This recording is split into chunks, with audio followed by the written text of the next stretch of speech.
Bien, en primer lugar lo que quería decir es que coincido totalmente con lo que ha comentado Ignacio y a partir de esa coincidencia total, pues cuestiones que no voy a mencionar, debéis de dar por hecho que no las menciono porque tengo una coincidencia absoluta con él. Y así hago una aportación a la brevedad, como anteriormente mencioné. Lo primero que quería comentar en relación con esta reforma laboral tiene que ver con las formas en las que se ha producido el proceso de aprobación por parte del Gobierno. Porque en un sistema democrático las formas forman parte sustancial de la propia esencia de la democracia. Y en ese sentido lo primero que hay que manifestar es que ha sido un atropello garrafal al derecho de información y consulta que tenemos las organizaciones sindicales y también la patronal, el procedimiento. Un atropello garrafal. La noticia previa a la aprobación que hemos tenido del contenido de la reforma consistió en una llamada telefónica, por lo tanto una información verbal, genérica, de la ministra de Empleo en el mismo viernes. Ha sido la única noticia. Ahora la señora ministra de Empleo nos ha convocado para el lunes. Iremos el lunes a esa reunión, pero debe de quedar meridianamente claro que nos llame el lunes, a posteriori, en ningún caso puede compensar este enorme atropello que se ha producido en la forma de debate, que ha sido un debate unilateral, un monólogo por parte del Gobierno, y ha habido una ausencia total del respeto al derecho a la información y a la consulta. En cuanto al por qué toma estas decisiones el Gobierno, lo primero que yo querría manifestar es que el Gobierno ha tomado esta decisión y la impresión que transmite con esta decisión, por la forma y por el contenido, es que actúa como si España fuera un país intervenido. Y la afirmación que acabo de hacer incluso la ratifica una declaración que en el día de ayer hizo el presidente de la patronal a una emisora de radio, que yo he oído hoy con atención, cuando decía que el Gobierno ha tomado una determinación en términos de reforma laboral como se ha adoptado en Portugal, que es un país que está en una situación parecida a la nuestra. En Portugal, la decisión no la ha tomado el Gobierno, la ha tomado la Troika y la ha instrumentado el Gobierno. Y por lo tanto, nuestra consideración es que este Gobierno actúa sin autonomía y ha asumido la lógica de un país intervenido cuando esa no es la situación real de nuestro país. Puedo, en este sentido, dar también una referencia que me ha llamado poderosamente la atención, que diga la Comisión Europea que va a venir aquí a decirnos cómo hay que desarrollar un programa de empleo juvenil. Me llama poderosamente la atención. Y ese es un elemento más que, a mi juicio, pone de manifiesto hasta qué punto se está trabajando en una subordinación, sin tipo de autonomía, en una subordinación prácticamente absoluta a lo que demanda la Troika, es decir, la suma del Fondo Monetario, el Banco Central Europeo y la Comisión. Y yo creo que este es un elemento muy preocupante, que me parecía importante reseñar en un principio. En segundo término, y como consecuencia de cómo se produce esta decisión parte de un error deliberado de diagnóstico, de un error deliberado, que no tiene en cuenta la situación real de nuestro país y que ignora por qué en España la crisis se ha traducido de una manera tan brutal en destrucción de empleo y que trae como consecuencia el imponer una plantilla ideológica ultraliberal en la lucha contra la crisis, con unas consecuencias prácticas. Las consecuencias son que la realidad, el veredicto del tiempo, va a contradecir los objetivos que el Gobierno plantea como los que inspiran las reformas que está llevando a cabo. El Gobierno afirmaba ayer la señora vicepresidenta, que estas reformas tienen como objetivo crecer y crear empleo. Pues estas reformas ni van a propiciar el crecimiento económico porque ahondan en la recesión, y esta reforma en concreto no va a contribuir a crear empleo. El propio presidente del Gobierno lo reconoció no hace muchas fechas. En segundo término, esta reforma se presenta como útil y equilibrada. Y se insiste, útil y equilibrada. Ni es útil ni es equilibrada. Es inútil y desequilibrada. Es desequilibrada porque a la hora de utilizar referencias, las referencias de las que disponemos, para ver si hay un cierto equilibrio en su contenido, nos encontramos con que esas referencias parten de la aplicación de dos conceptos. Uno, el concepto de flexibilidad, y otro, el concepto de seguridad. Es decir, el equilibrio debería de demostrarse, asentarse en que el contenido discurre en términos de flexibilidad y seguridad. Flexibilidad para la empresa, seguridad para el trabajador. ¿Hay seguridad para el trabajador en esta reforma? No. El único elemento que se menciona que puede aportar en un ámbito muy concreto algo parecido a la seguridad es el reconocimiento de 20 horas de formación anual para el trabajador. Todo lo demás es flexibilidad, pero una flexibilidad perversa en relación con la situación de nuestro país, porque no apuesta por la flexibilidad interna, sino que apuesta por la flexibilidad externa.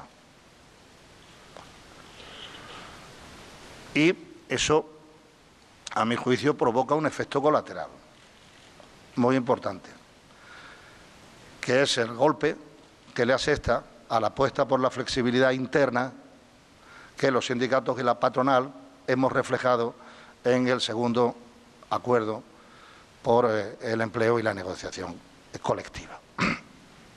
Tal que, más allá de lo que se diga y más allá de los calificativos o de los enunciados del Gobierno en relación con esta reforma en sus consecuencias prácticas es la del despido único y únicamente la vía del despido como respuesta gubernamental a la crisis económica. Yo creo que los señores de FDA deben de estar muy satisfechos. Por una razón muy sencilla, porque el Gobierno satisface con holgura lo que planteaban, lo que pasa es que lo hace sin disimulo. En vez de hablar de contrato único, pues lo que hace es asentar el despido único. ¿Y por qué digo que esta reforma tiene como seña de identidad el despido único? Porque efectivamente la discusión si un trabajador va a cobrar 45 días o va a cobrar 33 días es una discusión prácticamente virtual. En la práctica la tendencia va a desembocar en 20 días. En la práctica esa va a ser la tendencia. El embudo va a hacer que todos los despidos desciendan tendencialmente hacia los 20 días. ¿Y por qué se va a producir esta situación? Pues esta situación se va a producir porque se recorta de una manera muy notable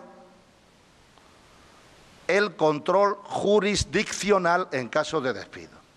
Como decía Ignacio, se elimina la autorización administrativa y se deriva hacia el control jurisdiccional. El control jurisdiccional, a su vez, se recorta de una manera muy notable, por un doble procedimiento. El primero de ellos es la especificación de las causas. Es decir, el hecho que en la norma se diga que basta que una empresa tenga 3 trimestres consecutivos en pérdida para que se acredite la procedencia de un despido por causas económicas, eso es letal en esta situación de crisis económica. Y en una situación donde no haya crisis económica, los cambios que ha habido en materia de razones económicas, tecnológicas, productivas, etcétera, unidas al hecho de que en la norma se cambia el sentido de la carga de la prueba, eso va a traer como consecuencia que sea este despido, el despido único de 20 días, el que se erija como la figura máxima y prácticamente exclusiva en los ajustes laborales en nuestro país. ¿Qué es lo que se ha hecho? Lo que se ha hecho es, a diferencia de la legislación anterior, en la que se suponía que el despido era improcedente si no se acreditaba suficientemente la causa, ahora lo que se dice es que se presume que el despido es procedente. Y lo que hay que demostrar es la improcedencia. Esa inversión de la carga de la prueba, a nuestro juicio, es de una enorme gravedad. Y, por lo tanto, lo que ha sentado es la única vía del despido, también en esta coyuntura, como respuesta a la crisis. En España es conocido que hay muchos empresarios que se sienten atraídos de manera irresistible por el despido, al igual que las polillas se sienten atraídas de manera irresistible por la luz. Y el Gobierno lo que ha hecho ha sido estimular esa atracción irresistible por el despido de los empresarios españoles. Por lo tanto, esta es la reforma del despido único y de la única vía, la del despido, como respuesta a la crisis económica. En el corto plazo, que va a destruir empleo, ya lo reconoce todo el mundo. El primero que lo reconoció fue el presidente del Gobierno. En los medios de comunicación se puede leer como a ningún insensato, si se me permite la expresión, se le ha ocurrido decir que esta reforma laboral va a crear empleo en el corto plazo. Y ahora todo se fía al medio plazo. Pues bien, ni va a crear empleo, sino que va a destruir empleo en el corto plazo, agravando la situación de desempleo en nuestro país. Y en el medio plazo estamos convencidos de que no va a resolver ningún problema. Ninguno. Porque es que no resuelve ninguno de los problemas reales que tiene la sociedad española a la hora de combatir el desempleo. En escenarios de crisis, en escenarios de crecimiento económico. ¿Qué va a ocurrir en el medio plazo? Pues lo que va a ocurrir en el medio plazo es que va a precarizar más el mercado de trabajo. Y no va a crear condiciones para, en términos agregados, aumentar la potencia en la creación de empleo de nuestro país en una situación de crecimiento económico, llegue cuando llegue el crecimiento económico. De manera tal que en el plazo, con esta reforma, lo que se va a producir es que se estimula a los empresarios a que mantengan, a mi juicio, los viejos defectos, una vieja cultura empresarial, y nos va a provocar más precariedad y que coexistamos con elevados niveles de desempleo. y con una economía, si no lo remediamos, poco productiva. Una de las medidas estrellas es la del contrato indefinido para emprendedores. Esa figura, a nuestro juicio, la del nuevo contrato indefinido,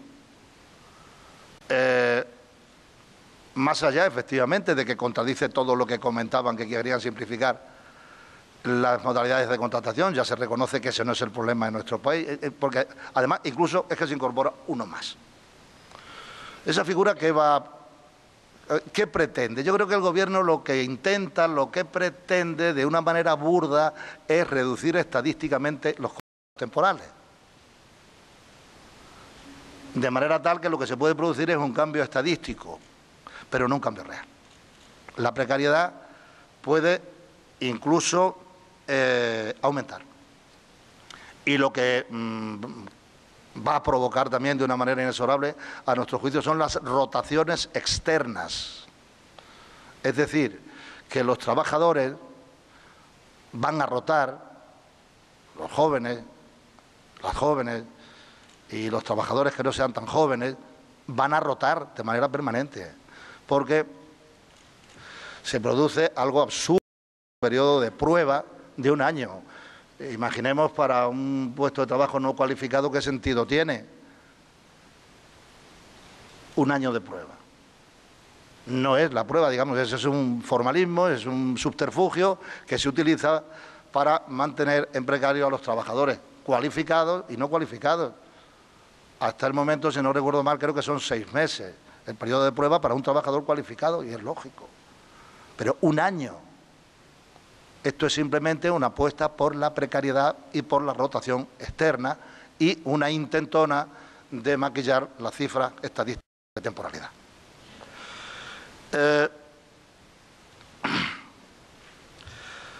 Nosotros consideramos que esta reforma, que no va a crear empleo en el corto plazo, sino que va a destruir empleo, que no crea las condiciones ni para mejorar la competitividad de las empresas, ni para crear empleo en etapa de crecimiento económico, va a tener las repercusiones que he dicho, pero va a tener una repercusión general en la sociedad española, que es el hecho de que se va a reducir el porcentaje de clases medias en nuestro país y van a aumentar las desigualdades. Uno de los éxitos que tiene la sociedad española en los últimos 30 años es el hecho de que se han ensanchado las denominadas clases medias, que son sobre todo clases trabajadoras. Sobre todo son clases trabajadoras. Y con esta reforma se van a reducir derechos, se apuesta por reducción de salarios, se apuesta por aumento de la precariedad laboral, se apuestan por las rotaciones externas y me temo que las consecuencias va a ser que se reduzca el porcentaje de clases medias en nuestro país. Aumenten las desigualdades, los ricos serán mucho más ricos, habrá gente más pobre y el vector resultante será un empobrecimiento general de la sociedad española. El cambio productivo no se va a producir, y eso lo necesitamos porque ya no tenemos marcha atrás. No hay marcha atrás, no podemos volver al modelo de crecimiento económico fracasado. Y aquí yo creo que late también una especie de nostalgia por el modelo económico fracasado, como si pudiera volver. No va a volver. Y hay que ir a un cambio de modelo productivo, y esto no estimula el cambio del modelo productivo. Probablemente van a resolver ya aquello que comentaban, que los privilegios de los padres son los que le menoscaban los derechos para un empleo a los hijos. Ahora, efectivamente, a los padres los van a despedir barato y fácil. Y a los hijos a lo mejor los contratan. Y cuando los contratan serán con un contrato en precario con menos derechos y con menos sueldo que los padres y con menos garantías. Y eso traerá como consecuencia, como digo, un empobrecimiento general de la sociedad española. El Gobierno tiene en este momento una aliada, que es la preocupación de la sociedad española. porque se resuelvan los problemas. Pero creo que conforme el tiempo, esta liada, que es la preocupación de la sociedad española, que quiere ver algún resquicio de luz, que quiere que se cree empleo, esa liada se puede convertir en su peor enemiga. Porque se puede producir una gran frustración.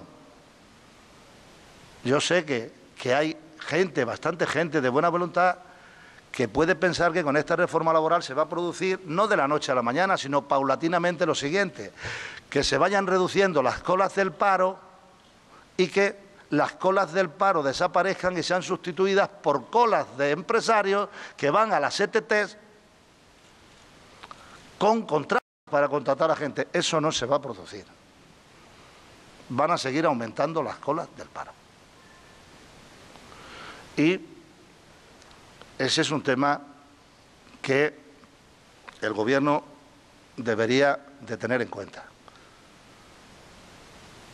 Los buenos titulares de hoy se pueden convertir en malas noticias, lamentablemente para la sociedad española, a la vuelta de algunos meses. Y por eso nosotros consideramos que debemos de dar una respuesta, lo ha dicho Ignacio, una respuesta medida, una respuesta que tiene esos hitos en el camino, el próximo, el 29 de febrero, una respuesta en la que queremos que participe la sociedad. Nosotros queremos dar ese cauce. Esas manifestaciones queremos que sean manifestaciones en las que participe la sociedad.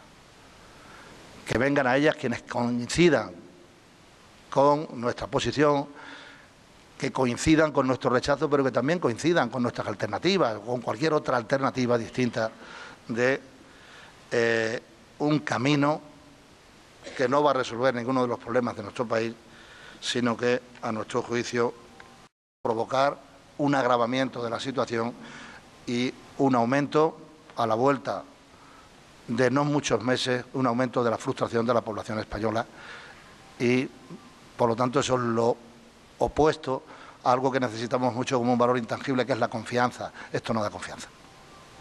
Esto va a generar frustración a la vuelta de no muchos meses, porque los resultados ya podemos anticipar que en el corto plazo serán los de destruir empleo y en el medio plazo, lamentablemente, será de aumentar la precariedad y no resolver los problemas de paro de nuestro país.